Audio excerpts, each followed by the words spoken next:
real quick, navigation. Okay, you have 3 rings. You have the innermost rings, we're going to call it the small ring, the middle ring, and the large ring. Alright, you switch by using up. When you go up, you go out.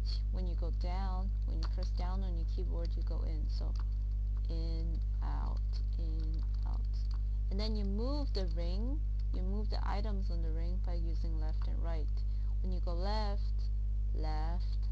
you move anti-clockwise. When you go right, you go clockwise. Okay, so these are the controls. And then of course you have spacebar, which quick drops it like pieces in Surfai do. Match the pieces to the holes. Kind of like what you did in kindergarten, you know, round peg to round hole, square peg to square hole. So like here, okay, I need the yellow over there. How can I get it over there? Because it's coming in from this direction. So I have to turn the circle, move it here, so that when I turn it back, it's in the right position. Every time you get a new board, you want to look around and see. But you always want to start filling from the inside out. So here in this setup, I'm gonna wait for the yellow over here, okay, so that I can get a blue and fill in, clear. Okay, here, that's perfect. The blue this way. Again, killing another. So 3 in a row clears the board, obviously. So here again, I want the pieces fall in the crevice, fall down one ring if you let them. So you always want to avoid letting pieces fall if you want them to stay on the outside ring. You can build from the outside in, and then, okay, this is a bit tricky. Stars can come in from 8 sides. So 1, 2, 3, 4, 5, 6, 7, 8. Pretty straightforward. You want to watch out for accidental clears, because that is exactly as it happens in sales. Here I'm trying to put the yellow inside the tiny ring, so I put the orange, sorry, I'm trying to put the orange inside the tiny ring. So what I do is I put the orange piece right next to the yellow piece, so that once I clear it, I can kind of just drop it into the hole. Oh god, what did I do? Yeah, like that was a bad move. Again, you want to always turn in the direction where you won't accidentally let the pieces. So when you, okay, let's do this. See, I purposely slided it so that, purposely shifted it so that it wouldn't accidentally clear, because I want to save. The most annoying part is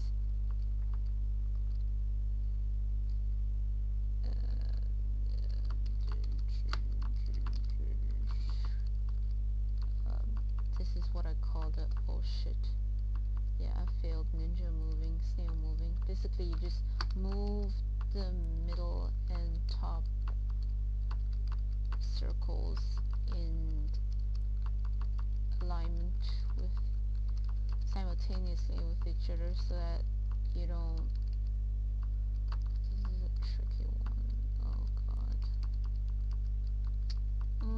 My last video was better, but then I had to scrap it because the sound was crappy. Yeah, so I'm just trying to clean up here. Okay. Let's see. Okay, I could clear this again. Watch out for. What you want to keep in mind is always build from the inside out, clear efficiently. What are the benefits to knowing how to DNAV? Well, for one thing, you could, oh, not again. Yeah, this is what happens when you don't pay attention. For one thing, you can mend the ocean quicker, because if you score higher, then it takes less passes to mem a league point. Because it takes 2 to 8, I mean 3 to 8, 2 to 8, something to mem one league point. People.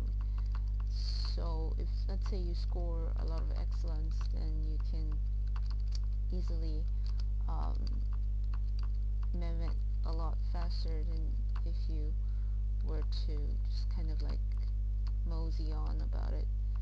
Um, oh, we're at the island. Also, another benefit is when you're moving stock. The update. So, if you denav, if you denav well, and you set the vessel to evade, then you get less spawns. But if you set the vessel to pillage, then you get more spawns.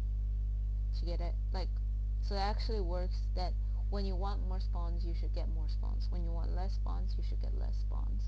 Which actually does work. I've been booching my DNF stat a lot lately, just because when we were doing the brick roulette, I was the one doing a lot of the DNFing before, because I wanted people to get their turn faster, which is actually why I put in the rules that we're gonna have to, people should DNF for their own spawn, so it's fair to everyone.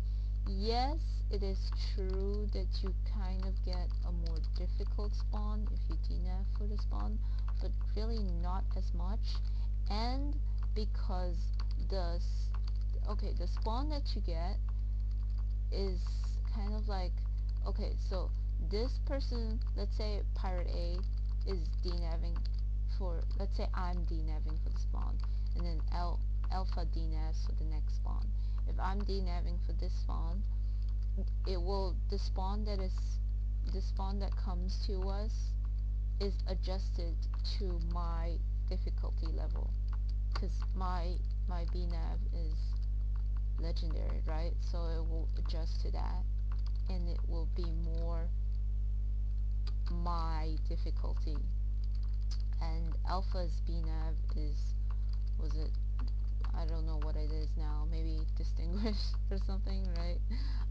So if she DNAVs for hers, so if she DNAVs, it will adjust to her difficulty. So that way when we're fighting, when we're taking turns on the brick roulette, like, there wouldn't be a situation where, oh no, I'm fighting spawn that is actually way above my level, or I'm fighting spawn that is way below my level, because if it's too much below your level, even if you do well in the BNAV, you're gonna go down.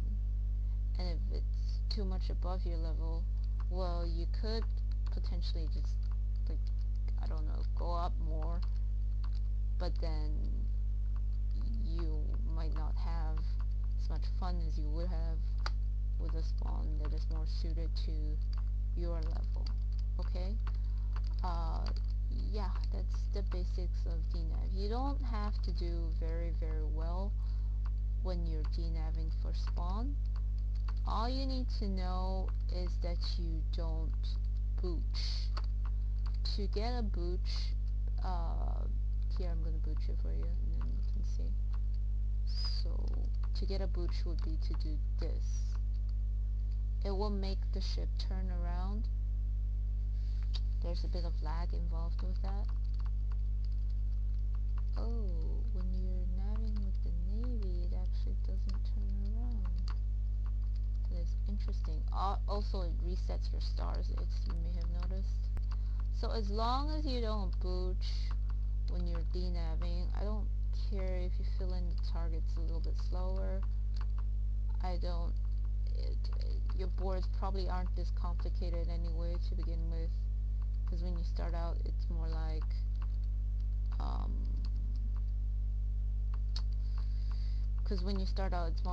oh, 3 stars in total on the entire board.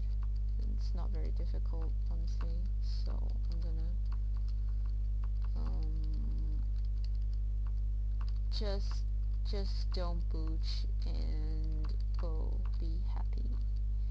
You do want to practice with the Navy just a little bit to get a hang of the controls, because I do realize that they're not like, oh, that's it. Just keep, you want to save the pieces on the outer level